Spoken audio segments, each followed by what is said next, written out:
Law of scales in operation. A scale is a structure that identifies graduated stations of progression and regression. Scales involve order for advancement, and beings are called to progress. Scales reveal the relationships of the different parts of the scale. Revealed in humanity.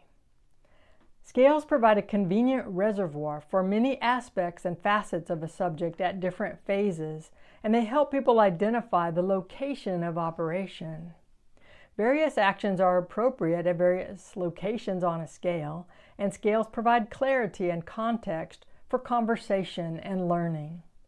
For example, as a relationship progresses from acquaintance to friend to partner, the people involved in that relationship gain more and more responsibilities and duties to each other.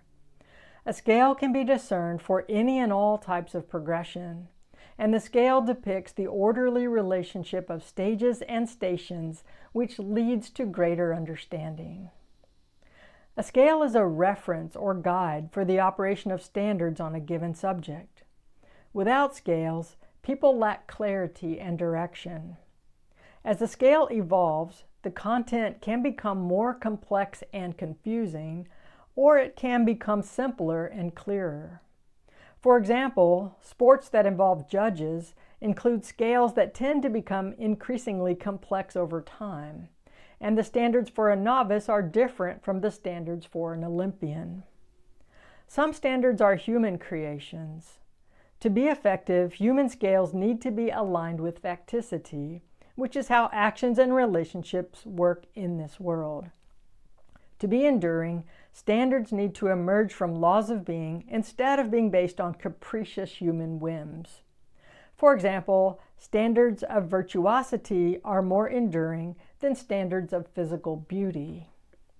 Scales provide guidance for following law because laws are about relationships, and scales show relationships between the elements on the scale. The law of scales reveals how operations of being are organized in the world. This is because scales provide a home for insight into what is operational and what constitutes progression.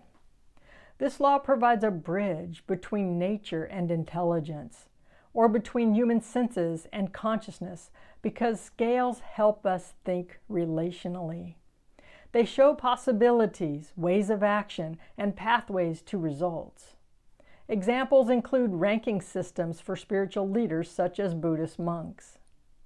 An effective scale is not focused on things, but on actions and relationships that allow for progression in proper ordering. Trying to skip steps through expediency is inadvisable because you might not be properly prepared and equipped for the ensuing steps. When you follow the ordering of the scale, progression happens more easily than when you try to force your way forward. An example is the system of earning different colored belts in martial arts. A spiral is a type of scale that is a combination of a cycle and a progression. In a spiral, there is progression as you continue forward. When you complete a level of learning or a cycle, you begin the next level as a beginner, equipped with all the resourcefulness you have gained so far. Each stage involves cycling through the scale from beginner to mastery. When properly discerned, scales can be seen as expressions of wholeness and unity because they encapsulate the totality of the operation. Antithesis. The antithesis of existing with scales of progression is fragmentation. Without scales, subjects are fragmented and disorganized. Healing happens by bringing fragmentation back into order and wholeness. Application: how to apply scales. The most practical use of a scale is that you can discern where you are personally or publicly, internally or externally along a continuum. You can identify the space or the location for where the action is occurring, which is similar to using a map. With a scale, you can see how accomplished you are, and you can see what to expect as you proceed. Use scales to identify standards that are relevant at different levels. Scales provide a convenient way of seeing many relationships between different parts of the progression.